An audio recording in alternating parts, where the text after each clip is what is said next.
자, 감정평가 이론 논문 특강 시작하도록 하겠습니다. 자, 첫 시간이니까 본 강의가 어떠한 강의인지 간략한 소개 말씀드리고 그런 다음에 본 강의 들어가도록 하겠습니다. 자, 본 강의는요. 감정평가 이론과 관련된 각종 논문이나 시사 이슈에 대한 내용들을 정리해드리는 강의입니다. 자, 우리 2차 시험에서 출제가 되는 내용은 크게 두 가지로 구분할 수가 있습니다. 첫 번째는 바로 기본 교과서에 나오는 내용이 출제가 돼요. 이거는 아주 베이직한 이론이 출제되는 것입니다. 예를 들어서 시장 분석에 대해서 설명하라, 또는 지역 분석, 개별 분석에 대해서 설명하라, 또는 시산가액 조정에 대해서 설명하라, 이런 것들, 뭐 가치 발생 요인, 가치 형성 요인, 가격 재원칙, 이런 것들에 대해서 설명하라. 그러한 문제들이 교과서 내용에 충실한 베이직한 문제입니다. 자, 우리가 이러한 문제를 맞추기 위해서는 각 강사님들의 기본서가 있을 거예요. 그 기본 교재가 있는데 그 기본 교재의 내용을 충실하게 공부해 주시면 되는 겁니다. 자, 그런데 이러한 내용들은 사실 수험생 간의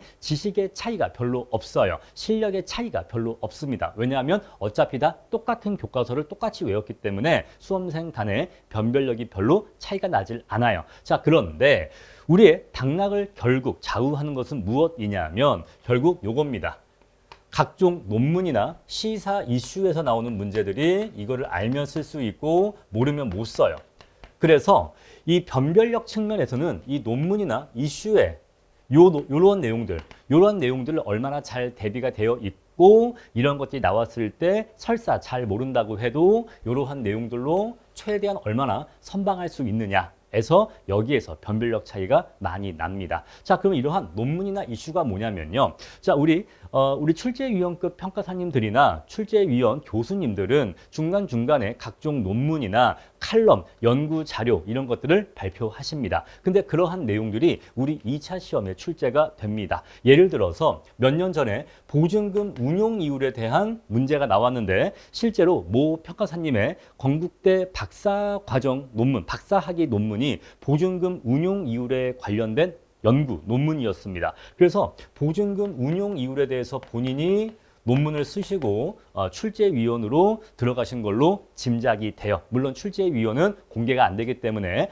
명시적으로 공식적으로 발표된 것은 아니지만 그 논문과 그 문제의 어떤 시기라든가 내용을 봤었을 때 아마도 그분이 들어가신 것 같다. 이렇게 짐작할 수가 있는 거죠. 자, 또 예를 들어서 얼마 전에 ESG 문제가 나왔는데 역시 이 ESG 문제도 그 어떤 모 평가사님의 그 관련 논문이 있습니다. 그래서 거기에서 이제 본인이 연구하시고 문제를 내신 걸로 출제가 돼요. 자, 제가 지금은 일단 두 개만 예를 들었지만 이거 말고도 굉장히 많습니다. 이거 말고도 굉장히 많고 또 뭐 예를 들어서 건국대 부동산대학원의 조주현 교수님은 용적률에 대한 논문 쓰셨거든요. 예전에. 그랬고 그 당시에 용적률과 관련된 문제가 나오기도 했습니다. 그런 식으로 출제위원급 평가사님들이나 대학 교수님들은 본인의 연구 주제, 본인의 논문 주제 중에서 문제를 냅니다. 근데 이게 왜 그럴까요? 이게 이상한 현상이 아니라 이건 사실 당연한 겁니다. 왜냐하면 자, 자신이 논문을 쓰고 자신이 연구를 한 주제가 자신이 가장 잘 아는 주제이기 때문에 그렇죠.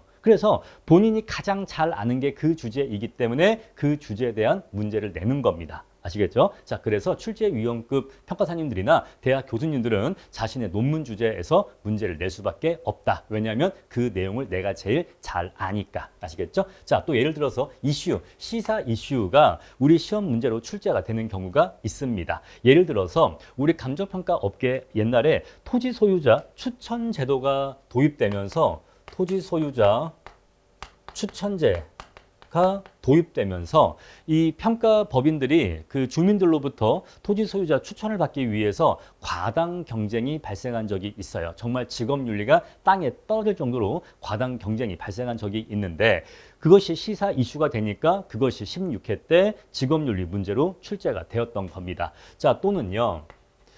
25년도 같은 경우에는 토지거래 허가제가 시사 이슈였습니다. 25년도에. 그래서 실제로 25년도 감정평가사 2차 시험 문제에 토지거래 허가제와 관련된 문제가 출제되기도 했습니다. 자, 이런 식으로 매년마다 그 해마다 이슈가 되는 논점들이 있는데 그러한 시사 이슈 논점들이 그 해 우리 시험에 출제되기도 합니다.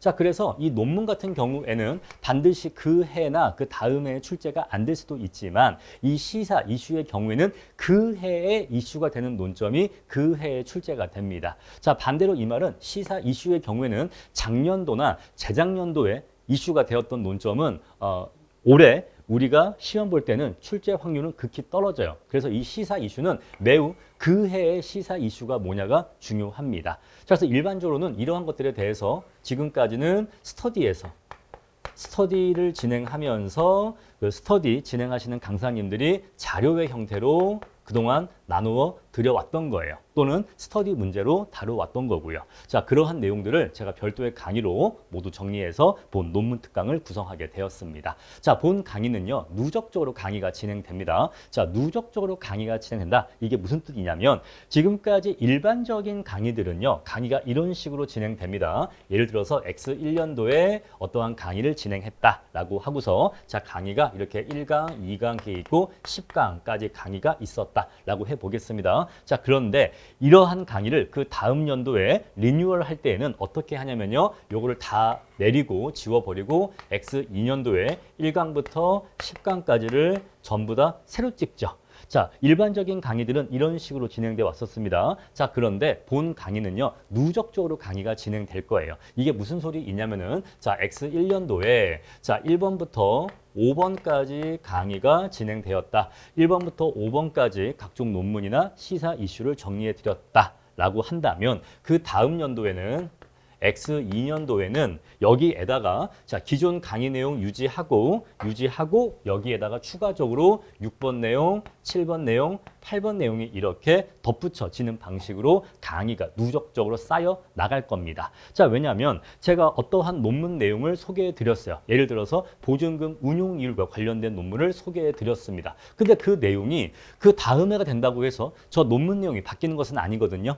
논문은 한 번 나오면 저 논문 내용은 그대로 계속 고정된 것이거든요. 다만 새로운 논문이 나오겠죠. 이 논문의 내용이 바뀌는 것이 아니라 이 논문의 내용은 고정돼 있고 다만 새로운 논문이 추가되겠죠. 그래서 한번 어떠한 논문에 대해서 설명을 드렸으면은 그 내용은 바뀌지 않습니다. 바뀌지 않기 때문에 굳이 새로 찍을 필요가 없겠죠. 다만 그 사이에 새롭게 추가된 논문에 대해서만 요거 새로 나온 논문인데 요 논문은 여기다 이렇게 추가했습니다. 이런 식으로 새로운 논문이 나올 때마다 새로운 시사 이슈가 나올 때마다 누적적으로 더 쌓아드리는 방식으로 진행할 것입니다. 다만 근데 우리가 이런 식으로 계속해서 쌓아 나가다 보면은 너무 강의 목록이 많아지는 사태가 발생하겠죠. 또는 시간이 많이 지나면 아주 오래전에 올렸던 논문은 더 이상 별로 중요하지 않은 논문이 되겠죠. 그런 경우에는 아주 오래된 논문의 경우에는 이렇게 삭제하는 방식으로 해서 전체 강의 분량을 조절하도록 하겠습니다. 자, 그리고 지금 이러한 각종 논문이나 시사 이슈 같은 경우에는 연중으로 항상 나옵니다. 뭐 가을에 나오기도 하고 전년도 겨울에 나오기도 하고 봄에 나오기도 하고 여름에 나오기도 합니다. 따라서 이러한 것들은 연중 상시 나오는데 결국 이런 것들을 한번 정리할 때에는 2차 시험에 임박해서 정리하는 게 제일 좋습니다. 2차 시험에 임박해서 정리하는 게 그때까지 나왔던 작년 2차 시험 이후로 올해 2차 시험 임박 때까지 그 다음 연도 4월까지 그러니까 그 기간을 말씀드리면은 전년도 7월 초에 2차 시험이 있죠. 전년도 2차 시험이 7월 초에 있습니다. 그런 다음에 그 다음 연도 4월 달 요 사이 기간 동안 새롭게 추가된 논문이나 시사 이슈를 매년 4월에서 6월 사이에 우리 스터디로 얘기한다면 3기 스터디겠죠. 3기 스터디 진행 기간 동안에 이러한 그동안 요 기간 동안 나왔던 논문이나 시사 이슈에 대해서 정리를 하는 것이 가장 좋습니다. 그래야지만 지금까지 나왔던 논문과 시사 이슈를 싹 정리한 다음에 그중에서 뭐가 중요하다, 중요하지 않다 내용 선별해서 중요한 것들만 여러분들께 이렇게 소개해 드리는 것이 가장 효율적입니다. 자, 그래서 이런 식으로 누적적으로 강의가 진행될 것이고 매년 4월에서 6월 사이에 업데이트가 될 것이다. 요거는 매년 조금씩 업데이트가 될 것입니다. 자, 그리고 이 강의가 기존에 있었던 유사 강의와 어떠한 차이점이 있냐면 아까 말씀드린 것처럼 지금까지는 이러한 논문이나 시사 이슈에 대해서 어떻게 수험생들께 전달을 해드렸냐면 스터디를 진행하면서 자료의 형태로 여러분들께 드렸었습니다. 교재가 아니라 자료의 형태로 드렸어요. 또는요 프린트물이라고 말씀드릴 수가 있겠죠. 자, 우리가 학원 스터디를 다니게 되면은 매 주차마다 문제와 예시답안 말고도 강사님들이 추가적으로 주시는 자료라는 것이 있는데 그 자료의 형태로 예를 들어서 ESG 논문이다라고 하면은 여러분들 이번 주차에는 ESG 논문을 드렸습니다. 이 논문 한번 읽어보세요. 이런 식으로 스터디 자료의 형태로 드렸습니다. 근데 이렇게 자료의 형태로 드리면은 어떠한 문제가 있냐면 그냥 작년도에 드렸던 이 자료가 그냥 작년도 자료이고 다음 연도에 이 자료를 다시 주지 않는다면 X1년도에 스터디 진행하면서 ESG 자료를 주었어. 그런데 그 다음 연도에 스터디 진행하면서 이 자료를 다시 주지 않으면 이땐 줬지만 이땐 안 줬어. 그래 버리면 X2년도 수강생들은 이 자료의 내용을 모를 수밖에 없는 겁니다. 또 두 번째, 그런 식으로 스터디 자료의 형태로 줘버리면요. 여러 가지 스터디 자료에 그냥 그 속에 들어가기 때문에 잘 눈에 들어오지 않습니다. 또는요, 관리나 보관이나 정리가 잘 되지를 않아요. 그래서 이러한 프린트문들은 그냥 그때 받고서 그냥 뭐 이런 게 있나 봐 하고 소홀히 보고 소홀히 관리되다가 그냥 구석에 처박혀 있다가 그냥 그렇게 재활용품으로 다시 리사이클 되는 게 일반적입니다. 그래서 저도 예전에 수강생일 때 이렇게 팀장님들이 복사물의 형태로 프린트물로 주시면요. 그게 잘 보관이나 정리가 안 되더라고요. 그냥 우리가 소위 뭐 찌라시라고 하죠. 찌라시. 속된 말로 찌라시라고 하는데 그냥 뭐 이런 게 있네 하고 너무 주의 깊게 보지 않게 되고 이렇게 관리가 잘 안 되게 돼요. 그래서 아예 정식으로 편집까지 해서 교재의 형태로 드릴 겁니다. 당연히 이러한 교재도 매년 이 시기에 같이 업데이트가 될 것이에요. 자, 그리고 지금까지는 강사님들이 이러한 자료를 나눠주실 때 원문 그대로 줬습니다. 원문 그대로. 그래서 만약에 논문이 20페이지면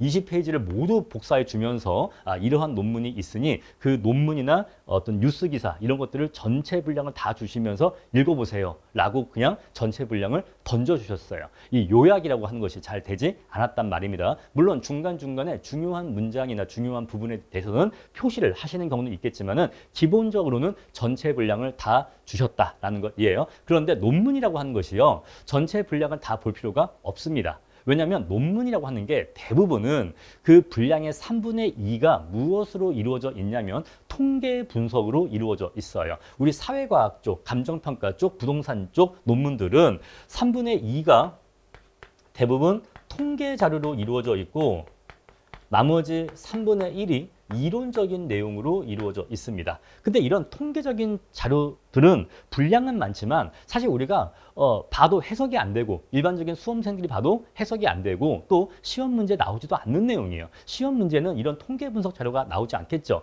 결국 시험 문제는 이게 아니라 이게 나옵니다. 이게 나와요. 마치 이 보증금 운용이율 관련 문제도요. 이 논문도 실제 논문을 보시면요.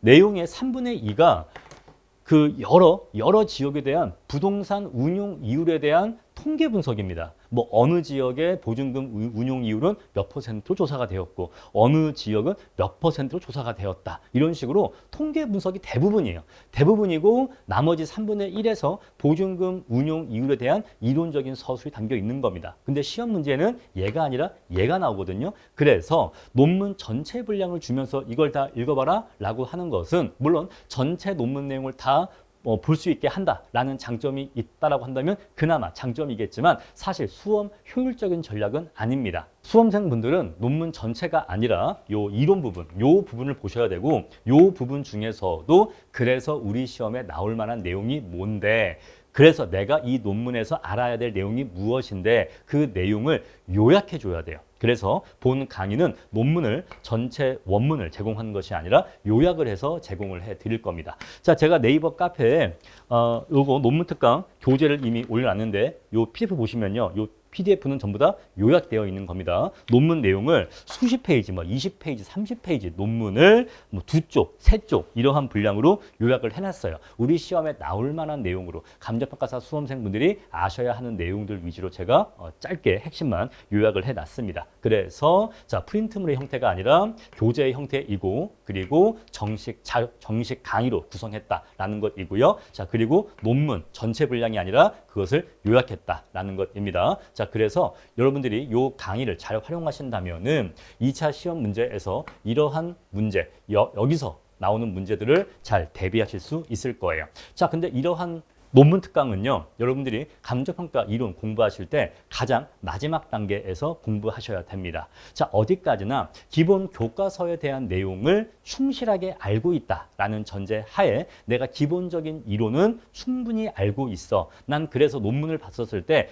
이 논문에서 이런 얘기를 하는구나 라고 하는 것은 바로 캐치하실 수 있어야 됩니다. 자, 이러한 기본 교과서에 대한 내용이 확실하게 안 잡혀 있는데, 그런데 여기에서 시험 문제가 잘 나온대 라고 해서 이것만 공부하시면은 오히려 사상 누각이 돼요. 기본기가 허약한데 이상한 기술만 연습하는 꼴이 되는 겁니다. 우리가 세계적으로 유명한 축구 선수나 야구 선수라고 해도 이러한 기본기가 탄탄하기 때문에 세계적인 선수가 되는 거지, 그 선수들이 쓰는 현란하고 신기한 기술 때문에 세계적인 선수가 된 게 아닙니다. 의외로 기본기가 가장 탄탄하다라는 말씀 드릴게요. 자, 따라서 감정평가 이론도 이 기본기, 이 교과서 내용이 충실하셔야지만, 여기서 교과서 내용이 뭐다? 바로 1시그마 내용인데, 자, 1시그마 내용이 뭐냐면요, 저의 이론, 강의 커리큘럼이 이렇게 이루어져 있습니다. 자, 기초 이론, 기본 이론, 기출 문제, 스터디, 연기 3기까지, 그다음에 심화 이론, 이렇게 커리큘럼이 이루어져 있는데, 여기서 제가 노란색 표시를 한 기본, 기출, 스터디, 요게